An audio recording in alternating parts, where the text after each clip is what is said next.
1 मई से LPG cylinder की कीमतों में बड़ा बदलाव। लॉकिंग पीरियड होगा कब? नमस्कार, मैं हूं शिवानी और आप देख रहे हैं सच बात। जैसा कि आप सभी जानते हैं, हम सभी जानते हैं कि वर्ल्ड वॉर के दौरान जो फरवरी में के एंड में शुरू हुआ था, उसके दौरान एलपीजी और कई पदार्थों की कीमतें बढ़ गई थी। अब वो कीमतें कह सकते हैं कि कम होने वाली है। 1 मई से एलपीजी सिलेंडर में कई बड़े नियम शामिल होने वाले हैं। जैसा कि हम सभी जानते हैं कि दूर देशों से आई हुई चीज़ों पे इम्पोर्ट ड्यूटी लगती है। वही इम्पोर्ट ड्यूटी एक खाने के पदार्थ हो या फिर किसी भी पदार्थ को महंगा बना देती है। एलपीजी सिलेंडर भी स्टेट ऑफ हॉर्मुज़ से गुजर कर आता था भारत में, जिसकी वजह से वहाँ पे बैन हो जाने के कारण यहाँ पर भी इस चीज़ की इफ़ेक्ट को देखना पड़ा था। अब आपको बता दें कि 1 मई से हो सकता है कि एलपीजी सिलेंडर के दाम कम हो जाए।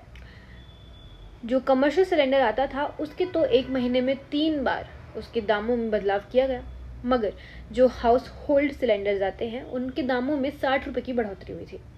अब कह सकते हैं कि उनकी बढ़ोतरी जो लगाई गई थी उनको कम कर दिया जाएगा, और साथ ही में अब 25 दिन का जो इंटरवल था जिसमें आप सिलेंडर की बुकिंग कर सकते थे, अब 25 दिन पूरे होने के बाद ही उसको भी कम कर दिया जाएगा। अब वो वापस शायद 21 दिनों की ही हो जाए। जानते हैं पूरी खबर।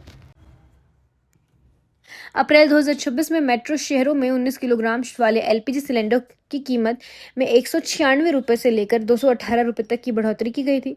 यह बढ़ोतरी जब हुई तब ओएमसी ने 7 मार्च को प्रति सिलेंडर 114.5 रुपये की कीमतें बढ़ाई थी, और अब यह बढ़ोतरी तब हुई थी जब 1 मार्च 2026 को कीमतों में पहले ही 28 रुपये से 31 रुपये की वृद्धि कर दी थी। इसके अलावा ये भी उम्मीद की जा रही है कि कंपनियां सिलेंडर बुक करने के लिए लॉक इन पीरियड में बदलाव कर सकती है, जो भी 25 दिनों का है। साथ ही ओटीपी आधारित डिलीवरी सिस्टम को स्थायी किए जाने की भी उम्मीद है। सरकार के ताजा अपडेट के अनुसार मौजूदा भू राजनीतिक स्थिति के बावजूद सरकार ने सुनिश्चित किया है कि घरेलू एलपीजी, घरेलू पीएनजी और सीएनजी की 100% सप्लाई जारी है। ऑनलाइन एलपीजी सिलेंडर की बुकिंग लगभग 98% तक बढ़ा दी गई है, जबकि गलत इस्तेमाल रोकने के लिए डिलीवरी ऑथेंटिकेशन कोड पर आधारित डिलीवरी लगभग 94% तक बढ़ा दी गई है।